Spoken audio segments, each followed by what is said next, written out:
ಇವನ ರಕ್ತದ ಒಳಗಿದೆ ಕೆಟ್ಟತನ.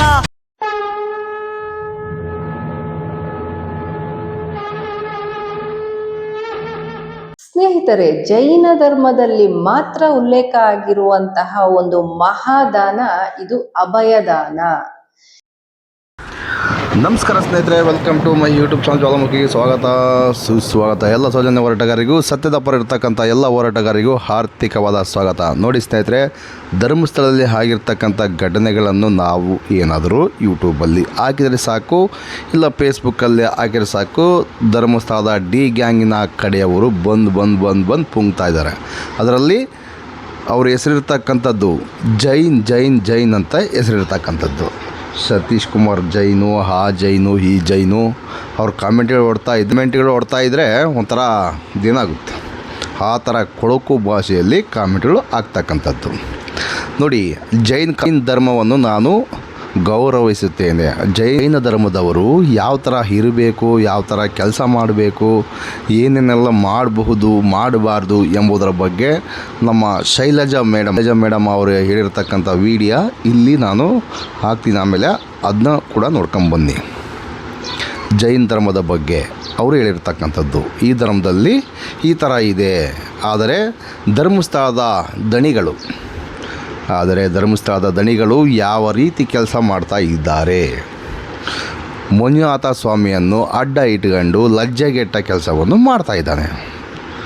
ಉದಾಹರಣೆಗೆ ಬೇಜಾನಿದಾವೆ ರೀ. ಉದಾಹರಣೆ ಕೊಡೋಕೆ ಹೋದರೆ ಬೇಜಾನಿದ್ದಾವೆ. ಅಕ್ರಮ ಮೀಟ್ರು ಬಡ್ಡಿ ದಂಧೆ, ಮಂಜುನಾಥ ಸ್ವಾಮಿಯನ್ನು ಇಟ್ಟುಕೊಂಡು ಟ್ರಸ್ಟು, ಒಂದು ಸುಮಾರು ಟ್ರಸ್ಟ್ ರೀ, ಒಂದೆರಡಲ್ಲ ಬೇಜಾನ್ ಟ್ರಸ್ಟ್ ಇದ್ದಾವೆ. ಆ ಟ್ರಸ್ಟನ್ನು ಹಿಡ್ಕೊಂಡು ಏನೆಲ್ಲ ವ್ಯವಹಾರ ಮಾಡ್ತಾ ಇದ್ದಾನೆ. ಬಿಸ್ನೆಸ್ ಅತಿರೇಕದ ಬಿಸ್ನೆಸ್. ಕಡಿಮೆ ಅಂತನಿಲ್ಲ, ಕಡಿಮೆ ಎಂಬುದೇ ಇಲ್ಲ, ಅತಿರೇಕದ ಬಿಸ್ನೆಸ್. ಹೋಟೆಲ್ ಬಿಸ್ನೆಸ್ ಇರಲಿ, ಅವ್ರದ್ದೇ ಇರಬೇಕು. Medical college, lawyer college, engineer college, ಪ್ರತಿಯೊಂದರಲ್ಲೂ ಅವರೇ. ಬಡವ್ರಿಗೆ ಏನಾದರೂ ಹೆಲ್ಪ್ ಮಾಡ್ತಾರಾ? ಅವ್ರ ದಮದಲ್ಲಿದೆ, ಬಡವ್ರಿಗೆ ಹೆಲ್ಪ್ ಮಾಡಬೇಕು, ಹಂಗೆ ಮಾಡಬೇಕು, ಹಿಂಗೆ ಮಾಡಬೇಕು. ಆದರೆ ಎಲ್ಲಿ ಮಾಡ್ತಾಯಿದ್ದಾರೆ? ಜಾಸ್ತಿ ದುಡ್ಡು ಕೇಳ್ತಾ ಇದ್ದಾರಲ್ಲ. ಅವ್ರು ಮಾಡ್ತಕ್ಕಂಥದ್ದು ಧರ್ಮ ಉದ್ಯಮ. ಏನು ಹೇಳಿ? ಧರ್ಮೋದ್ಯಮ. ಧರ್ಮಾಧಿಕಾರಿ ಅಲ್ಲ, ಧರ್ಮ ಉದ್ಯಮದ ಅಧಿಕಾರಿ ಅಂತ ಹೇಳಿ. ಅವ್ರ ಧರ್ಮಕ್ಕೆ ಅವರು ನಿಯತ್ತಾಗಿರುವುದಂತೂ ಕಂಡು ಬರ್ತಾ ಇಲ್ಲ. ನಮ್ಮ ಧರ್ಮಕ್ಕೂ ನಿಯತ್ತಾಗಿದ್ದಾರಾ? ಇಲ್ಲ. ನಮ್ಮ ಧರ್ಮದ ಮಂಜುನಾಥ ಸ್ವಾಮಿಯನ್ನು ಅಡ್ಡ ಇಟ್ಕೊಂಡು ಲಜ್ಜೆಗೆಟ್ಟ ಕೆಲಸವನ್ನು ಧರ್ಮಸ್ಥಳದ ದಣಿಗಳ ಫ್ಯಾಮಿಲಿ ಮಾಡ್ತಾ ಇದೆ. ಏನು ಮಾಡೋಕ್ಕಾಗುತ್ತೆ ಸ್ವಾಮಿ? ಸುಮ್ಮನೆ ಸಹಿಸ್ಕೊಂಡಿರ್ಬೇಕಾ? ಕೇಳಬಾರ್ದ ಕ್ವಶನ್ನು? ಎಷ್ಟೆಲ್ಲ ಅನಾಹುತ ರೀ. ದಲಿತರ ಮೇಲೆ ದಬ್ಬಾಳಿಕೆ, ದಲಿತರ ಭೂಮಿಯನ್ನು ಕಿತ್ಕೊಂಡಿರ್ತಕ್ಕಂಥದ್ದು ಬೇಜಾನ್ ನಡೆದೋಗಿದ್ದಾವೆ. ಇದ್ರ ಬಗ್ಗೆ ಏನಾದರೂ ಮಾತನಾಡಿದರೆ ಮಂಜುನಾಥ ಸ್ವಾಮಿ ಮೇಲೆ ನೀನು ಹಂಗೆ ಹಿಂಗೆ ಮಾತಾಡ್ತೀಯ. ಸ್ವಾಮಿ ಮಂಜುನಾಥ ಸ್ವಾಮಿ ನಮ್ಮದು. 1969-70ರಲ್ಲಿ ಅವರು ಕೋರ್ಟಿಗೆ ಕೊಟ್ಟಿರ್ತಕ್ಕಂಥದ್ದು ಏನಂತ? ಜೈನ್ ಇನ್ಸ್ಟಿಟ್ಯೂಟ್. ಹಿಂದೂಗಳು ಇಲ್ಲಿ ಬಂದು ಪೂಜೆ ಮಾಡಬಾರ್ದು, ಇದು ಹಿಂದೂಗಳಿಗೆ ಅಲ್ಲ, ಇದು ಹಿಂದೂಗಳ ದೇವಸ್ಥಾನವೇ ಅಲ್ಲ, ನಮ್ಮ ಇನ್ಸ್ಟಿಟ್ಯೂಟ್ ಅಲ್ಲ ಸ್ವಾಮಿ. ನಾವು ಏನಾದರೂ ಧರ್ಮಸ್ಥಳದ ಬಗ್ಗೆ ಮಾತನಾಡಿದರೆ ಸಾಕು, ನೀವು ಹೋಗಿ ನೋಡಿ ಮಂಜುನಾಥ ಸ್ವಾಮಿ ಮೇಲೆ ಅಪವಾದ, ಮಂಜುನಾಥ ಸ್ವಾಮಿಯನ್ನು ಹಂಗೆ ಬೈದರು, ಹಿಂಗೆ ಬೈದರು, JCB ಹಚ್ತಾರಂತೆ, ಅದು ಹಚ್ತಾರಂತೆ, ಇದು ಹಚ್ತಾರಂತೆ. ನೋಡಿ ಸ್ನೇಹಿತರೆ, ಧರ್ಮಸ್ಥಳದ ವಿಚಾರವನ್ನು ಏನಾದರೂ ಎತ್ಕೊಂಡು ಮಾತಾಡಿದ್ರೆ ಸಾಕು, ಹಾಗೆ ಹೀಗೆ ಧರ್ಮ ಬಂದ್ಬಿಡುತ್ತಲ್ಲೆಲ್ಲ. ಅವಾಗ ಗೊತ್ತಾಗುತ್ತಾ ನಿಮಗೆ, ಧರ್ಮಾಧಿಕಾರಿಯೇ, ಧರ್ಮಾಧಿಕಾರಿ, ಲೋಫರ್, ಧರ್ಮಸ್ಥಳದ ನಕಲಿ ದೇವಮಾನವ, ನಿನಗೆ ಧರ್ಮಸ್ಥಳದ ಬಗ್ಗೆ, ಧರ್ಮಸ್ಥಳದಲ್ಲಿ ಏನೆಲ್ಲ ಅನಾಹುತಗಳಾಗಿದ್ದಾವೆ ಅದ್ರ ಬಗ್ಗೆ ಮಾತನಾಡೋ ಹೊತ್ತಲ್ಲಿ ಮಾತ್ರ ಹಿಂದೂಗಳ ಪವಿತ್ರ ಕ್ಷೇತ್ರ, ಹಿಂದೂಗಳ ದೇವಸ್ಥಾನದ ಮೇಲೆ ಧಕ್ಕೆ, ಹಾಗೆ ಹೀಗೆಲ್ಲ ಪುಂಗ್ತಾ ಇದೆಯಲ್ಲ. ಯಾಕಪ್ಪ ನೀನೇ ಹೋಗಿರ್ತಕ್ಕಂಥದ್ದು? ಹಿಂದೂಗಳಿಗೆ ಈ ದೇವಸ್ಥಾನಕ್ಕೆ ಸಂಬಂಧವಿಲ್ಲ, ಇದು ಜೈನ್ ಟ್ರಸ್ಟ್ ಅಂತ ಮಾಡ್ಕೊಂಬಂದಿಯಲ್ಲ. ಲೋಫರ್, ನಕಲಿ ದೇವಮಾನವ, ಮಾಡಿಸು. ಈಗ ಹಿಂದೂಗಳದ್ದು ಇದು ಮಂಜುನಾಥ ಸ್ವಾಮಿ ಜಾಗ, ಮಂಜುನಾಥ ಸ್ವಾಮಿ ಹೆಸರಿಗಿರಬೇಕಂತೇಳಿ ಮಾಡಿಸು. ನಿನಗೆ ತಾಕತ್ತು ದಮ್ಮು ಇದ್ದರೆ. ಲೋಫರ್, ಸುಮ್ಮನೆ ಬಂದು ಹಂಗೆ ಮಾಡ್ತಾರೆ ಹಿಂಗೆ ಮಾಡ್ತಾರೆ, ನಿನ್ನ ಒಂದು ಗ್ಯಾಂಗ್ ಇದೆಯಲ್ಲ ಪಟಾಲಿಯಂ ಗ್ಯಾಂಗು, ನೀನು ಸಾಕಿದಂತಹ ದುಡ್ಡು ಬಿಸ್ಕೆಟು ಹಾಕಿ ಸಾಕಿದಂಥ ಗ್ಯಾಂಗ್ನಿಂದ ಕಾಮೆಂಟ್ ಬಾಕ್ಸ್ ಸುಮ್ಮನೆ ಫುಲ್ ಆಗೋಂಗೆ ಕಮೆಂಟ್ ಹಾಕ್ಸ್ತೀಯಾ. ಮಂಜುನಾಥ ಸ್ವಾಮಿ ಬಗ್ಗೆ ನೀನು ಮಾತಾಡ್ತಾ ಇದೀಯಾ, ಹಂಗೆ ಮಾತಾಡ್ತೀಯಾ, ಹಿಂಗೆ ಮಾತಾಡ್ತೀಯಾ, ನೀನು ಮುಲ್ಲಾ, ನೀನು ಹಾಗೆ ಹಿಂಗೆ ಅಂತ ಹೇಳ್ತಾ ಇದ್ದೀರಲ್ಲ ಲೋಫರ್ಗಳ. ಯಾವನು ನನಗೆ ಕೆಟ್ಟದಾಗ ಕಾಮೆಂಟ್ ಮಾಡ್ತಾನೋ ಅವ್ನಿಗೆ ಹೇಳ್ತಕ್ಕಂಥದ್ದು, ನಾನು ಮುಸ್ಲಿಮ್ ಅಲ್ಲ ಕಣೋ ಲೋಫರ್ಗಳ, ನಾನು ಒಬ್ಬ ಹಿಂದೂ, ಲಿಂಗ ಕಟ್ಟಿರ್ತಕ್ಕಂಥ ಹಿಂದೂ, ಅದು ನಮ್ಮ ದೇವಸ್ಥಾನ. ಆದರೆ ಅದನ್ನು ಅಡ್ಡ ಹಿಡ್ಕೊಂಡು ಲಜ್ಜೆಗೆಟ್ಟ ಕೆಲಸ ಮಾಡ್ತಕ್ಕಂಥದ್ದು ಅಲ್ಲಿನ ನಕಲಿ ದೇವಮಾನವ, ಅವನ ಬಗ್ಗೆ ನಾನು ಮಾತಾಡ್ತಕ್ಕಂಥದ್ದು. ಲೋಫರ್ಗಳ ಇವಾಗಾದರೂ ಅರ್ಥ ಮಾಡ್ಕೊಳ್ಳಿ. ಆ ಥರ ಹುಟ್ಟಿದವ್ರ ಥರ 7 ತಿಂಗಳಿಗೇನು ಹುಟ್ಟಿರ್ತಲ್ಲ ಕೂಸು, ಆ ಥರ ಮಾಡ್ತಾಯಿದ್ದೀರಲ್ಲ.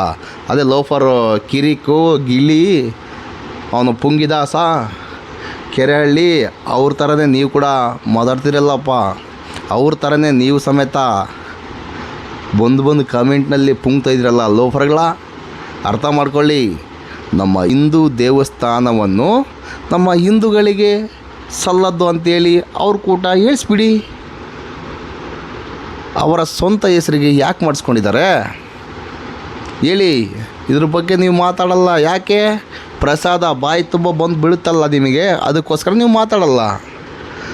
ನಿಮಗೂ ಹಂಗೆ ಬಂದರೆ ನೀವು ಸುಮ್ಕಾಗ್ತೀರ. ನೋವೇ ಚಾನ್ಸೇ ಇಲ್ಲ ಮರಿ.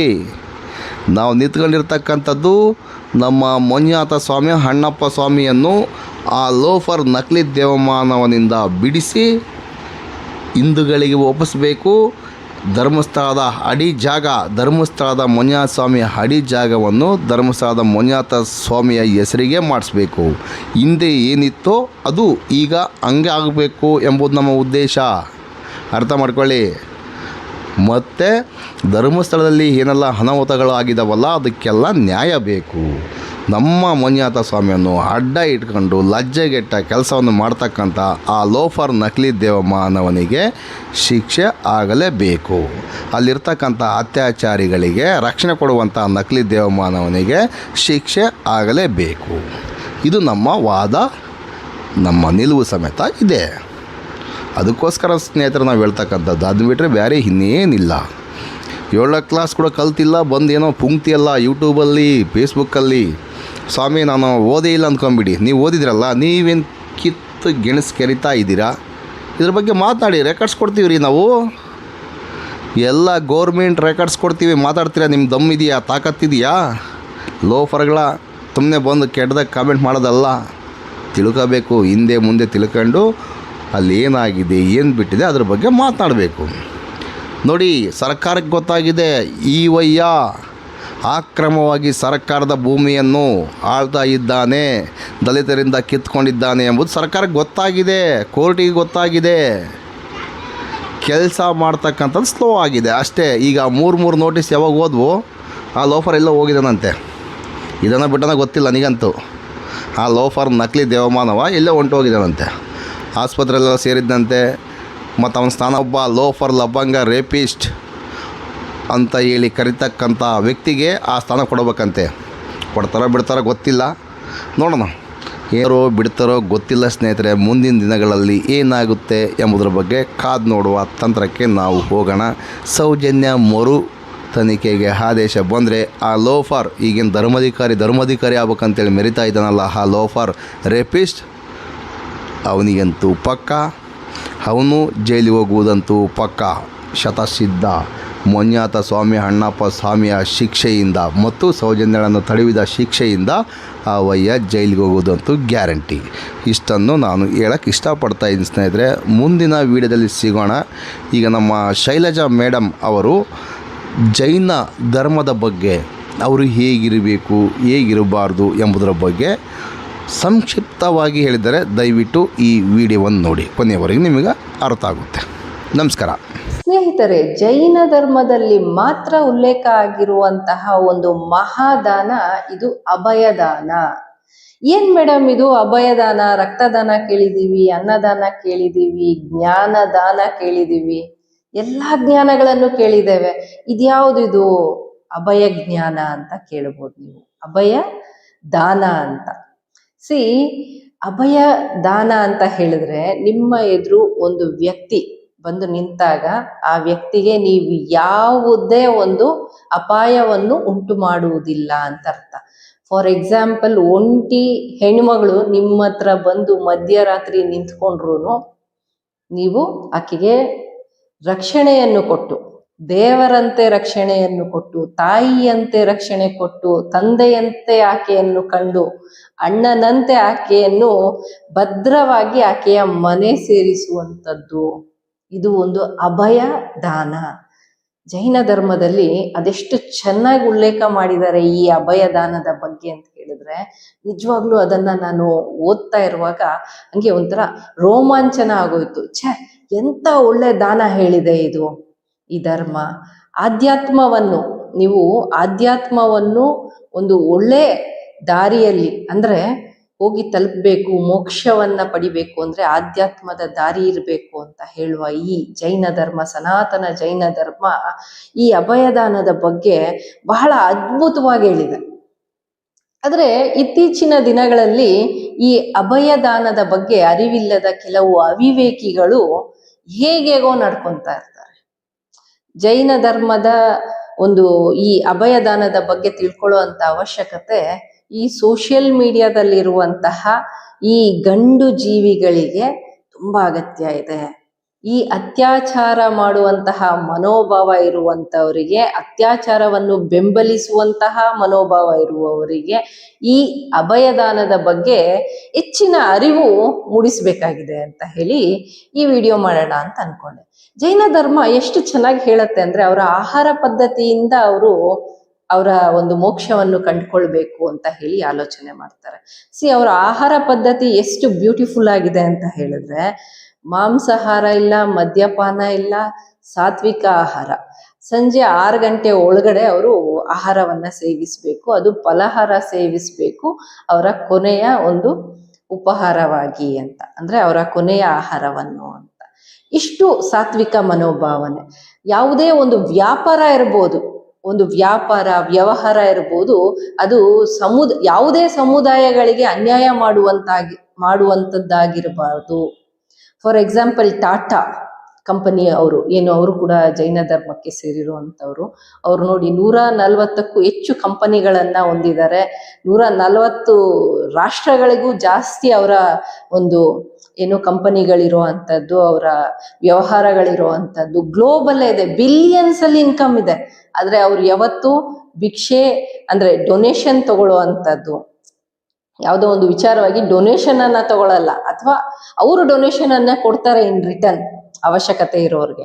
ಜೊತೆಗೆ ಅವರು ಯಾವುದೇ ಒಂದು ಮದ್ಯಪಾನ ಇರ್ಬೋದು, ಗುಟ್ಕಾ ಇರ್ಬೋದು, ಅಥವಾ ಇನ್ಯಾವುದೋ ಕೂದಲುಗಳನ್ನ ಮಾರಾಟ ಮಾಡುವಂಥದ್ದು, ವಿಗ್ ಮಾಡಿ ಇಂಥದ್ದಿರ್ಬೋದು, ಇದು ಯಾವುದೇ ಒಂದು ಮತ್ತು ಬರುವಂತಹ ಪದಾರ್ಥಗಳ ವ್ಯಾಪಾರ ಇರ್ಬೋದು, ಇದೆಲ್ಲವನ್ನು ದೂರ ಇಟ್ಟಿದ್ದಾರೆ. ಜೈನ ಧರ್ಮಕ್ಕೆ ಅಂತ ಹೇಳುವಾಗ ಒಂದು ಎಕ್ಸಾಂಪಲ್ ಆಗಿ ತಕೊಂಡಿದ್ದೇನೆ ಅಷ್ಟೇ. ಅವರನ್ನು ಪ್ರಮೋಟ್ ಮಾಡಬೇಕು ಅನ್ನುವಂಥದ್ದು ನನ್ನ ಉದ್ದೇಶ ಅಲ್ಲ. ಜೈನ ಧರ್ಮೀಯರು ಅಂದ್ರೆ ಅಷ್ಟು ಅವರು ಒಂದು ಬ್ರಹ್ಮಚರ್ಯವನ್ನ ಫಾಲೋ ಮಾಡಬೇಕು ಅನ್ನುವಂಥದ್ದು. ಬ್ರಹ್ಮಚರ್ಯ ಅಂತ ಹೇಳಿದ್ರೆ ಮದ್ವೆ ಆಗದೆ ಇರೋದು ಅಂತ ಅರ್ಥ ಅಲ್ಲ. ಪರಸ್ತ್ರೀಯನ್ನು ಕೆಟ್ಟ ದೃಷ್ಟಿಯಿಂದ ನೋಡದೆ ಇರುವಂಥದ್ದನ್ನ ಜೈನ ಧರ್ಮ ಹೇಳುತ್ತೆ. ತನಗೆಷ್ಟು ಸಂಪತ್ತು ಬೇಕೋ ಅಷ್ಟೇ ಸಂಪತ್ತನ್ನು ಇಟ್ಕೊಂಡು ಉಳಿದದ್ದನ್ನು ದಾನ ಧರ್ಮ ಮಾಡಬೇಕು ಅಂತ ಹೇಳುತ್ತೆ. ಜ್ಞಾನವನ್ನು ದಾನ ಮಾಡಬೇಕು ಅಂದ್ರೆ ಎಜುಕೇಶನ್ ಅನ್ನ ದಾನ ಮಾಡಬೇಕು ಅಂತ ಹೇಳುತ್ತೆ. ಅನಾವಶ್ಯಕವಾಗಿ ಹಣವನ್ನು ಕೂಡಿಟ್ಕೊಳ್ಬಾರ್ದು ಅಂತ ಹೇಳುತ್ತೆ. ಅಹಿಂಸೆಯನ್ನು ಬೋಧನೆ ಮಾಡುತ್ತೆ. ಅಂದ್ರೆ ಯಾರನ್ನು ಕಲಬೇಡ, ಕೊಲಬೇಡ, ಹುಸಿಯನ್ನು ನುಡಿಯಲು ಬೇಡ ಅಂತ ಹೇಳಿ ಬಸವಣ್ಣನವರು ಹೇಳಿದಾರಲ್ಲ, ಅದೇ ತತ್ವಗಳನ್ನ ಒಳಗೊಂಡಿದೆ. ಆದ್ರೆ ಈ ಅಭಯ ಅನ್ನುವಂತಹ ಒಂದು ಶಬ್ದ ಇರ್ಬೋದು. ನಾವ್ ಯಾವಾಗ್ಲೂ ಒಂದು ಶ್ರೀರಕ್ಷೆ ಅಂತ ಹೇಳ್ತೀವಿ ನಮ್ಮ ಹಿಂದೂ ಧರ್ಮದಲ್ಲಿ. ಆದ್ರೆ ಈ ಅಭಯ ರಕ್ಷೆ, ಇದನ್ನು ದಾನವಾಗಿ ನಾವು ಕೊಡಬೇಕು ಎದುರಿನ ವ್ಯಕ್ತಿಗೆ ಅಂತ ಹೇಳಿ ಜೈನ ಧರ್ಮದಲ್ಲಿ ಅಷ್ಟು ಬ್ಯೂಟಿಫುಲ್ ಆಗಿ ವರ್ಣನೆ ಮಾಡಿದ್ದಾರೆ.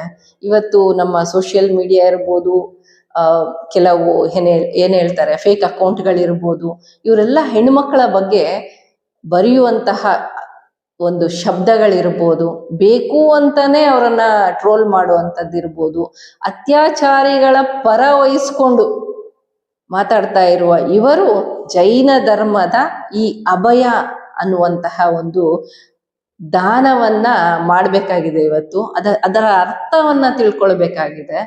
ನಾವು ಯಾರ ಪರ ಮಾತಾಡ್ತಾ ಇದ್ದೀವಿ ಅಥವಾ ಏನ್ ಮಾತಾಡ್ತಾ ಇದ್ದೀವಿ, ಯಾವುದನ್ನು ನಾವು ಬರಿತಾ ಇದ್ದೀವಿ. ನಾವು ಬರೆಯುವಾಗ ಶಾರದೆಯನ್ನ ನೆನೆಸ್ಕೊಳ್ಬೇಕು. ತಾಯಿ ಶಾರದೆ ಆಶೀರ್ವಾದ ಇಲ್ಲ ಅಂತಂದ್ರೆ ನಮ್ಗೆ ಬರವಣಿಗೆ ಬರಲ್ಲ.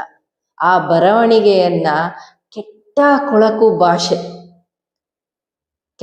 ಕೊಳಕು ಭಾಷೆಯನ್ನ ಬರೆದು ಅದಕ್ಕೆ ಅವಮಾನ ಮಾಡಬಾರದು ಭಾಷೆಗೆ. ಆ ಶಾರದಾ ಮಾತೆ ನಮ್ಗೆ ಬರೆಯಕ್ಕೆ ಅವಕಾಶ ಮಾಡಿಕೊಟ್ಟಿರೋದೇ ನಮ್ಮ ಪುಣ್ಯ. ಇಂಥ ಒಂದು ಅವಕಾಶವನ್ನ ನಾವು ಕೆಟ್ಟ ಕೊಳಕು ಭಾಷೆ ಉದ್ದುದ್ದ ಪೇಜ್ ಬರೆದು, ಎಕ್ಸಾಂಪಲ್ಗೆ ಮಹೇಶ್ ಶೆಟ್ಟಿ ತಿಮ್ಮರೋಡಿ ಅವರನ್ನ ತಿಮ್ಮ ಅಂತ ಬರೆಯುವಂಥದ್ದು, ತಿಮ್ಮ ರೌಡಿ ಅಂತ ಬರೆಯುವಂಥದ್ದು, ಆ ಹೆಸರುಗಳನ್ನ ಒಂಥರ ಬೇರೆ ಒಂದು ಅರ್ಥ ಕೊಡುವ ಹಾಗೆ ಬರೆದು ಮಾತಾಡುವಂಥದ್ದು. ಈಗ ನನ್ನ ಹೆಸರು ಶೈಲಜಾ ಅಮರ್ನಾಥ್ ಅಂತಿದ್ರೆ ಶೈಲಜಾ ಮುನೀರ್ ಅಂತ ಅನ್ಯ ಧರ್ಮದ ಹೆಸರನ್ನ ತಗೊಂಡು ಬಂದು ಹಾಕುವಂಥದ್ದು. ಇದೆಲ್ಲ ಬಂದ್ಬಿಟ್ಟು ವಿಕೃತ ಮೆರೆಯುವಂಥದ್ದು, ಆ ತಾಯಿ ಶಾರದೆಗೆ ಮಾಡುವಂತಹ ಅವಮಾನ ಹಿಂದೂ ಧರ್ಮದಲ್ಲಿ. ಯಾಕೆ ನಾವೆಲ್ಲರೂ ಅಲ್ಲ, ಯಾರು ಈ ದಡ್ರಿದ್ದಾರೆ, ಯಾರಿಗೆ ಇವ್ರಿಗೆ ಅರ್ಥ ಆಗ್ತಾ ಇಲ್ಲ, ಇವರು ಮೊದ್ಲಿಗೆ ಅರ್ಥ ಮಾಡ್ಕೊಳ್ಬೇಕಾಗಿರೋದು ತಾಯಿ ಶಾರದೆಗೆ ನಾವು ಗೌರವ ಕೊಡಬೇಕು ಅಂದ್ರೆ ನಮ್ಮ ಶಬ್ದಗಳಲ್ಲಿ ಆದಷ್ಟು ಎದುರಿನವರಿಗೆ ಮುಜುಗರ ಆಗದೆ ಇರೋ ತರ ಬರೆಯಕ್ ಕಲಿಬೇಕು. ನಮ್ಮ ಬರವಣಿಗೆ ನಿನ್ನೆ ಕೂಡ ಹೇಳಿದೆ, ದೀಪಂಕ ಶೆಟ್ಟಿ ಯಾರಿದ್ದಾರೆ ಅವ್ರಿಗೂ ಹೇಳಿದೆ, ತುಂಬಾ ಅಸಹ್ಯವಾಗಿ ಬರಿತಾನೆ. ಆತನ ಬರವಣಿಗೆಗಳನ್ನ ನೋಡಿದ್ರೆ ಆತ ಸೌಜನ್ಯಗೆ ನ್ಯಾಯ ಕೊಡಬೇಕು ಅಂತ ಬರಿತಾ ಇದ್ದಾನೋ, ಇಲ್ಲ ಆಕೆಯ ತಾಯಿ ಆ ಸೌಜನ್ಯಗೆ ನ್ಯಾಯ ಸಿಗ್ಬೇಕು ಅಂತ ಕೇಳ್ತಾ ಇರೋದೇ ತಪ್ಪು ಅಂತ ಬರಿತಾ ಇದ್ದಾನೋ, ಆ ಅತ್ಯಾಚಾರಿಗಳೇ ಸರಿ ಅಂತ ಬರಿತಾ ಇದ್ದಾನೋ, ಆ ದೀಪಂಕ ಶೆಟ್ಟಿಗೆ ಗೊತ್ತಾಗ್ಬೇಕು. ಯಾವತ್ತೇ ಆಗಿರ್ಬೋದು, ಹಿಂದೂ ಧರ್ಮದಲ್ಲಿ ಕೂಡ ಆಗಿರ್ಬೋದು, ಜೈನ ಧರ್ಮ ಆಗಿರ್ಬೋದು, ಯಾವತ್ತೂ ಎದುರಿನ ಒಂದು ಹೆಣ್ಮಗಳಿಗೆ ಶ್ರೀರಕ್ಷೆಯಾಗಿ ನಿಂತ್ಕೊಳ್ಬೇಕು. ಅದರಲ್ಲೂ ಒಂದು ಗಂಡು ಮಗ ಆದವನು ಅಣ್ಣನ ಸ್ಥಾನದಲ್ಲಿ, ತಂದೆ ಸ್ಥಾನದಲ್ಲಿ ನಿಂತ್ಕೊಳ್ಬೇಕೆ ಹೊರತು ಆ ಹೆಣ್ಣನ್ನ ಅವಹೇಳನ ಮಾಡಿ ರಾವಣನಾಗೆ, ಒಂದು ಕೀಚಕನಾಗೆ, ಗಲೀಜಾಗಿ ವರ್ತನೆ ಮಾಡಬಾರ್ದು ಅನ್ನೋದಕ್ಕೆ ಈ ವಿಡಿಯೋ. ಅದರಲ್ಲೂ ಅಭಯವನ್ನು ಕೊಡಬೇಕು, ಅಭಯ ಅನ್ನೋದೇ ಒಂದು ದಾನ ಅಂತ ಹೇಳಿ ಏನು ನಮ್ಮ ಜೈನ ಧರ್ಮದಲ್ಲಿ ಉಲ್ಲೇಖ ಆಗಿದೆ, ಅದು ವೆರಿ ವೆರಿ ವೆರಿ ಬ್ಯೂಟಿಫುಲ್ ಅಂತ ನನಗನ್ನಿಸ್ತು. ಸೊ ನಿಮ್ಮೆಲ್ಲರ ಒಟ್ಟಿಗೆ ಈ ಅಭಯದಾನದ ಬಗ್ಗೆ, ಅದರಲ್ಲೂ ಜೈನ ಧರ್ಮದಲ್ಲಿ ಉಲ್ಲೇಖವಾಗಿರುವಂತಹ ಅಭಯದಾನದ ಬಗ್ಗೆ ನಾನು ಮಾತಾಡ್ತಾ ಇದ್ದೀನಿ. ಬಹಳ ಖುಷಿ ಅನ್ನಿಸ್ತು. ಇದನ್ನ ಹೆಚ್ಚು ಜನರಿಗೆ, ಯಾರು ಈ ಅತ್ಯಾಚಾರಿಗಳ ಪರ ಬ್ಯಾಟಿಂಗ್ ಬಿಸ್ತಾ ಇದ್ದಾರೆ, ಇಂಥವರಿಗೆ, ಅತ್ಯಾಚಾರವನ್ನ ಖಂಡಿಸುವಂಥವ್ರು ಖಂಡಿತ ಶೇರ್ ಮಾಡ್ತೀರಿ ಅಂತ ನಾನು ಅನ್ಕೊಂಡಿದ್ದೇನೆ. ಈ ವಿಡಿಯೋ ಇಷ್ಟ ಆಗಿದ್ರೆ ನಿಮ್ಮ ಜೀವನದಲ್ಲಿಯೂ ಈ ಅಭಯ ಅನ್ನುವಂತಹ ಶಬ್ದ ಬಹಳ ಪ್ರಾಮುಖ್ಯತೆಯನ್ನ ವಹಿಸ್ಬೇಕು ಅಂತ ಹೇಳ್ತೇನೆ. ಎನಿವೇಸ್ ಫ್ರೆಂಡ್ಸ್, ಈ ವಿಡಿಯೋ ನೋಡಿದ್ದಕ್ಕೆ ಧನ್ಯವಾದಗಳು. ಇದನ್ನು ನೀವು ಶೇರ್ ಮಾಡಿಕೊಂಡ್ರೆ ಮತ್ತಷ್ಟು ಧನ್ಯವಾದಗಳು ನನ್ನ ಕಡೆಯಿಂದ ನಿಮಗೆ. ಮುಂದಿನ ವಿಡಿಯೋದಲ್ಲಿ ಸಿಗೋಣ ಅಂತ ಹೇಳ್ತಾ, thank you for watching this video. Thank you friends.